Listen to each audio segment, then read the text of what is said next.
31న ఏదైతే Delhi Capitals versus Chennai Super Kings match జరగబోతుందో దానికి అవసరమైన అన్ని ఏర్పాట్లు స్టేడియంలో చేయడం జరిగింది. ఈరోజే రివ్యూ చేయడం జరిగింది. యాక్చువల్గా ఈ మ్యాచ్ ఢిల్లీ క్యాపిటల్స్ వారు సెకండ్ హోమ్ కింద మన విశాఖపట్నం తీసుకొని ఒక 2 మ్యాచ్లు ఇక్కడ జరుగుతున్న విషయం మీకు అందరికీ తెలుసు. First match 31st Chennai Super Kings, second match April 3న కోల్కతా నైట్ రైడర్స్ జరుగుతున్నది. వీటికి సంబంధించి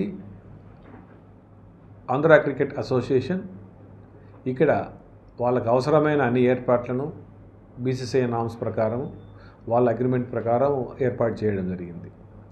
ఇక రిమైనింగ్ యాక్టివిటీస్ మీకు టికెటింగ్లో కానీ, ఇన్ స్టేడియాలో ఉన్న హాస్పిటాలిటీ కానీ, ఎంటర్టైన్మెంట్ కానీ, అలానే వెళ్తే స్టాండ్స్లో ఉన్న ఫుడ్ ఫెసిలిటీస్ అయితేనేవి అన్నీ కూడా ఢిల్లీ క్యాపిటల్సే వాళ్ళు తీసుకోవడం జరుగుతుంది. ఈ స్టేడియాన్ని ఆంధ్ర క్రికెట్ అసోసియేషన్ ఆ యొక్క మ్యాచ్కి సంబంధించి రెంట్కి ఇవ్వడం జరిగింది. ఈ ప్రాసెస్లో ట్రైపార్టీ అగ్రిమెంట్ బీసీసీఐకి, ఢిల్లీ క్యాపిటల్స్కు, ఆంధ్ర క్రికెట్ అసోసియేషన్కు ఎవరి రోల్ ఏంటి అనేది డిఫైన్ చేయడం జరిగింది. ఆ రోల్ ప్రకారం ఎవరి యొక్క డ్యూటీస్ వాళ్ళను ఫుల్ఫిల్ చేయడం జరుగుతుంది. ఈరోజే రివ్యూ జరిగినప్పుడు చెప్పడం జరిగింది, ఏదైతే ఆల్రెడీ ఈ యొక్క మ్యాచెస్ను లైవ్ టెలికాస్ట్కి ఇవ్వవలసిన స్టార్ స్పోర్ట్స్ అయితేనేమి, జియో సినిమా అయితేనేమి అందరూ కూడా ఆల్రెడీ వాళ్ళు వర్క్ స్టార్ట్ చేయడం జరిగింది. సో అందరి అభిప్రాయం ప్రకారం కూడా ఎస్పెషల్లీ ఇప్పుడే క్యూరేటర్స్తో కూడా మాట్లాడడం జరిగింది. We're having very good outfield అనే యొక్క అప్రిషియేషన్ కూడా ఉంది. మనకు మంచి మ్యాచ్ ఉండబోతుంది అనేది వాళ్ళ యొక్క అభిప్రాయం. ఎందుకంటే ఇంతకుముందు జరిగిన T20 మ్యాచ్లో ఆస్ట్రేలియా వర్సెస్ ఏదో ఇండియా జరిగిందో దాదాపు 207 రన్స్ చేజ్ చేసిన పిచ్ ఇది. కాబట్టి ఖచ్చితంగా ఓ మంచి మ్యాచ్ ఉండబోతుంది అనే ఒక ఎక్స్పెక్టేషన్లో ఉన్నారు. అది కూడా సండే రోజు Chennai Super Kings and Delhi కాబట్టి ఇంకొంచెం రెట్టింపైంది ఉత్సాహం ఏదైనా కానీ. తర్వాత ఇప్పుడే అరౌండ్ 2:30 ఆ టైంలో ఆల్రెడీ ఢిల్లీ టీం అరైవ్ అయింది. ఈవినింగ్ ఏదో ఒక టైంలో చెన్నై కూడా అరైవ్ అవుతుంది. రేపు ప్రాక్టీస్ సెషన్స్ వాళ్ళిద్దరు చేసుకోవడం జరుగుతుంది. ఎల్లుండి ఉదయం కూడా ప్రాక్టీస్ సెషన్స్ ఉండడం జరుగుతుంది. ఈ ప్రాసెస్లో అసోసియేషన్ తరఫున మేము చేయాల్సిన అన్ని అరేంజ్మెంట్ చేయడం జరిగింది. భవిష్యత్తులో ఇటువంటి ఇంటర్నేషనల్ మ్యాచ్లు రానున్నాయని ఒకటండి, ఇక్కడ చెప్పడానికి వెళ్ళి ఒక రకంగా మీరు మమ్మల్ని అప్రిషియేట్ కోసం అడిగారు. ఏమవుతుందంటే లాస్ట్ మేము అంటే నేను క్రికెట్లోకి వచ్చిన ఫస్ట్ 3 years ట్రెజరర్గా ఉన్నాను, ఇప్పుడు సెక్రటరీగా ఉన్నాం. ఈ 4 years నుంచి కూడా శరత్ చంద్రారెడ్డి గారు ప్రెసిడెంట్గా ఉన్నారు. యాక్చువల్గా చాలా టైం మాకు కోవిడ్లోనే పోయింది. కోవిడ్ తర్వాత వచ్చిన మ్యాచ్ కూడా మంచి మ్యాచ్ ఇవ్వడం జరిగింది. అలానే ఆస్ట్రేలియాతో ఇంగ్లాండ్తో చేయడం కూడా. ఈసారి 2 మ్యాచ్లు రావడానికి కూడా first of all Andhra cricket association having clean chit. BCCI ఎలా చూస్తుంటుందంటే అక్రాస్ ద అన్ని యొక్క అసోసియేషన్లో ఏ అసోసియేషన్ ఇంటర్నల్గా వాళ్ళకి ఒక ర్యాంకింగ్ ఉంటుంది. ఇప్పుడే చెప్తున్నారు, ఇక్కడ జరిగిన మ్యాచ్లు అయిపోతానే వీళ్ళందరూ ఇక్కడ వచ్చిన బీసీసీఐ అందరూ కూడా రిపోర్ట్ ఇస్తారు. మన టెస్ట్ మ్యాచ్ జరిగినప్పుడు స్వయంగా నన్ను రాహుల్ ద్రావిడ్ గారు కలిశారు. అలానే మన కెప్టెన్ మన రోహిత్ శర్మ గారు కలుస్తున్నప్పుడు దే టోల్డ్ మీ అనమాట, చాలా బాగున్నాయి మీ అరేంజ్మెంట్స్, మీ హాస్పిటాలిటీ బాగుంది, మీ గ్రౌండ్ బాగుంది. సో యూజువల్లీ ఏమవుతుందంటే అలా ఈ మార్క్స్ అన్నీ బీసీసీఐ దగ్గర ఉండడం జరుగుతుంది. ఏ యొక్క అసోసియేషన్ బాగా చేస్తుంది ఆ ప్రాసెస్లో ఆ ఇంపార్టెన్స్ ఇవ్వడం జరుగుతుంది.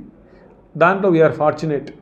మా యొక్క టైంలో ఒక రకంగా చెప్పాలంటే గ్రాండ్ స్లామ్ మాదిరి మేము ఉన్న తర్వాత అదే under the leadership of Sharath Chandra హాల్ ఏ క్రికెటర్ అయినా ఎవరైనా కానీ ఒక స్పోర్ట్స్ అని కానీ లేదంటే ఒక ఇండస్ట్రీ అని కానీ ఒక అయినా కానీ డిసిప్లిన్ అనేది వెరీ మచ్ ఇంపార్టెంట్.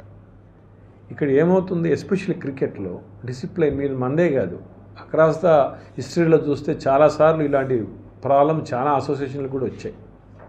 ఇక్కడ మేము ఆలోచించేది ఏంటంటే ఫస్ట్ ఆఫ్ ఆల్ ఖచ్చితంగా డిసిప్లిన్ అనేది ఇంప్లిమెంట్ చేయాలి. Point number 1. పాయింట్ నెంబర్ 2, ఏదైనా ఉన్న ఒక ప్లేయర్గా, ఒక సీనియర్ ప్లేయర్గా, ఒక రంజీలు కానీ ఇండియాకు రిప్రజెంట్ చేసి ఇంటర్నేషనల్గా ఉన్నప్పుడు ఇలాంటివి కూడా చాలా జరిగింటాయి. చిన్న అన్నీ 4 గోడల మీదనే సాల్వ్ అయ్యేటి. ఇప్పుడు ఇది కూడా 4 గోడల మీద సాల్వ్ అయ్యే ప్రాబ్లమే. ఈ ప్రాబ్లాన్ని అనవసరంగా ఒక అప్పటికప్పుడు వచ్చిన ఆవేశంతోనో దాంతో బస్ట్ అయింది అని మేము అనుకుంటాం. ఆ క్రమంలో పెద్దరికంగా, ఎందుకంటే ప్లేయర్స్ అందరూ యంగ్ ఏజ్లో ఉంటారు, ప్లస్ వాళ్ళ యొక్క ఆ గేమ్లో విన్ అయినప్పుడు లూజ్ అయినప్పుడు ఆ యొక్క ఆవేశాలన్నీ ఉంటాయి. కానీ యాజ్ అసోసియేషన్గా మేము అర్థం చేసుకోగలగాలి, వాళ్ళు ఏ దాంట్లో ఉన్నారు ఎలా ఉన్నారు అర్థం చేసుకోవాలి. అందరూ మన యొక్క ప్లేయర్సే కాబట్టి ఆ క్రమంలో మా అసోసియేషన్లో అపెక్స్ కౌన్సిల్ మీటింగ్ జరిగినప్పుడు అందరము తీసుకున్న డెసిషన్ ఏంటంటే అసలు ఏం జరిగినాయి, ఎందుకంటే ఆ ప్రాసెస్లో ఏం జరిగిన ఇన్సిడెంట్స్ అక్కడ ఉన్న కోచ్లు కానీ సపోర్ట్ స్టాఫ్ కానీ అక్కడ ఉంటున్న టీం మేనేజర్ కానీ అన్నీ అందరు లిఖితపూర్వకంగా నాకు కంప్లైంట్స్ నాకు రికార్డ్ చేశారు ఇక్కడ. అవన్నీ మా దగ్గర ఉంటున్నప్పుడు ఒకసారి అవకాశం ఇవ్వాలి. నిజంగా మనం ఎప్పుడు కూడా మనం వింటున్నప్పుడు 2 సైడ్లు వినాలి, ఒక సైడే కాదు కదా. కాబట్టి ఒక అవకాశం ఇవ్వడం జరిగింది. ఈ విధంగా వచ్చింది. మీకు ఒక ఇంటర్నేషనల్ ప్లేయర్గా మీరు చేశారు. మీకు ఆంధ్రాలో మీరు చాలా మంచిగా మీరు ఆంధ్రాను ఆ లెవెల్కి వెళ్ళడానికి మీరు వెళ్ళారు. అలానే ఆంధ్ర కూడా మిమ్మల్ని చాలా బాగా చూసుకుని నేను సార్ పోయి వచ్చిన. ఎందుకంటే మా దగ్గర ఒక పెద్ద కండిషన్ ఉంది ఇక్కడ. ఎందుకంటే ఎనీ ప్లేయర్ మీరు ఆలోచిస్తే వాళ్ళ వయసు 12 నిన్న వెళ్ళి వచ్చా నేను డిస్ట్రిక్ట్స్కు. 7 years పాప మ్యాచ్ ప్రాక్టీస్ చేస్తుంది. And you can imagine a age నుంచి వీళ్ళు ప్రాక్టీస్ చేస్తారు, ఏ ఏజ్ నుంచి వీళ్ళు అంత టైం దాని మీద పెడతారు, వాళ్ళ అమ్మా నాన్న ఎంత కష్టపడతారు. ఇలాంటి ప్లేయర్స్ను మన ఆంధ్రాలో ఆడిన అందరు ప్లేయర్స్ ఒక లెవెల్కి వెళ్ళాలి అని అంటే ఫైనల్గా 11 పీపులే. ఇలాంటి క్రమంలో మాకున్న అతిపెద్ద ప్రాబ్లం ఏంటంటే వేరే స్టేట్స్ నుంచి ఉన్న వాళ్ళకు వచ్చుతున్నప్పుడు ఇక 1 year మనం ఎన్ఓసి 1 year ఇక్కడ ఆడిన తర్వాత ఇవ్వాలండి. ఇలాంటివన్నీ పక్కకు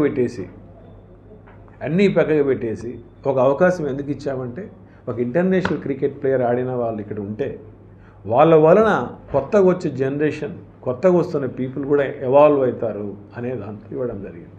చాలామంది ఏంటంటే ఇన్ని సంవత్సరాల నుంచి ఉన్న ఒక్క ప్లేయర్ ఒకరికి అవకాశం పోయినట్టే. ఇంతమందిలో ఇలాంటివన్నీ దానిలను కూడా మనం బేరీజు వేసుకొని అవకాశం ఇవ్వడం జరిగింది. సో జరిగిన దాని మీద మేము ఎక్స్ప్లెనేషన్ వచ్చి ఇవ్వమని అడిగాం. బట్ యాజ్ యూజువల్ ఇంతకుముందు ఈరోజు పేపర్లో వచ్చిన విధంగా అతను నాకు ఎన్ఓసి ఇవ్వండి అని అడగడం జరిగింది. అది మళ్ళీ అపెక్స్ కౌన్సిల్లో మళ్ళీ మీటింగ్ పెట్టుకొని ఒక డెసిషన్, ఒక అవకాశం ఇచ్చిన్నాం మేము. మీరు వచ్చి అసలు ఏం జరిగిందో మాకు ఎక్స్ప్లెయిన్ చేయండి. ఒక సైడే విన్నాం, రెండో సైడ్ మీరు చెప్పాల్సింది కూడా ఏమన్నా చెప్పండి అని అడిగాం. బట్ ఇది చెప్పాల్సింది ఏం లేదు, ఇంకా చెప్పాల్సింది చెప్పేశాము. నాకు ఎన్ఓసి ఇవ్వమని అడిగారు. దాన్ని యాజ్ ప్రొసీజర్ పాలసీ ప్రకారం మా అపెక్స్ కౌన్సిల్లో పెట్టుకొని డెసిషన్ తీసుకుంటాం. అంటే ఇప్పటికీ ఇవి ఇచ్చాయండి. రేజర్గా మెయిన్గా రాబోయేది ఎస్పెషల్లీ ఒక మ్యాసివ్ వేలో స్కూల్ టోర్నమెంట్ చేయబోతున్నాం ఈ సీజన్లో. ఒక స్కూల్ టోర్నమెంట్స్ అనేది ఇంతవరకు మనకు ఆంధ్రాలో లేదు, కర్ణాటక తమిళనాడులో ఉంది. Grass root level school level అనేది ప్రతి కాన్స్టిట్యున్సీలో నుంచి కూడా 5-6 టీములు తీసుకుంటూ ఆ స్కూల్ టోర్నమెంట్స్, ఎందుకంటే అదే ఫీడ్గా ఇస్తుంది కాబట్టి స్కూల్ టోర్నమెంట్స్ ప్లాన్ చేస్తున్నాం. అది చాలా మ్యాసివ్ ప్రోగ్రామ్ అవుతుంది. సుమారు ఎంత లేదనుకున్నా అక్రాస్ ద స్టేట్ 15,000 నుంచి 20,000 మంది ఆ టోర్నమెంట్లో పార్టిసిపేట్ చేసే విధంగా ఆర్గనైజ్ చేయబోతున్నాం. టికెట్స్ అన్నీ అమ్ముడుపోయినట్టు సార్? టికెట్స్ మాకు సంబంధించిన ఇష్యూ కాదండి. అది ఢిల్లీ క్యాపిటల్స్ ఏదైతే ఉన్నారో వాళ్ళు సేల్ చేస్తున్నారు.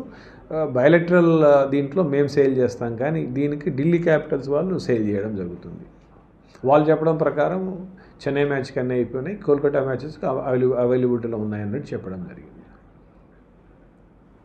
వన్డేలు ఆడారు, ఇక్కడ 2 T20లు ఆడారు, ఈరోజు 2 ఐపీఎల్. మొరార్లెస్ అన్నీ కూడా ఈ గ్రౌండ్లో మా ఫార్మాట్లో గ్రాండ్ స్లామ్ అయినట్టే. మొత్తం అన్ని మ్యాచ్లు ఇక్కడ ఆడడం జరిగింది. సో ఇంకొకటి కూడా చెప్పుకోవాలి, అంటే ప్రతిసారి మనం మాట్లాడుతున్నప్పుడు మేము రిక్వెస్ట్ చేస్తున్నప్పుడు బీసీసీఐకి కూడా ఏం రిక్వెస్ట్ చేస్తుంటామంటే, ఒక రకంగా బీసీసీఐకి కూడా మేము స్పెషల్ థ్యాంక్స్ చెప్పుకోవాలి, జైషా గారికి అండ్ అట్ ప్రజెంట్ ఉన్న బీసీసీఐ అపెక్స్కు.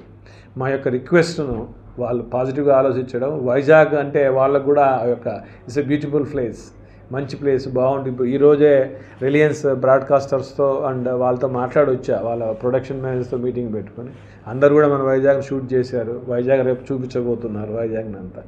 వీలైనంత వరకు Vizag is a beautiful city of destiny.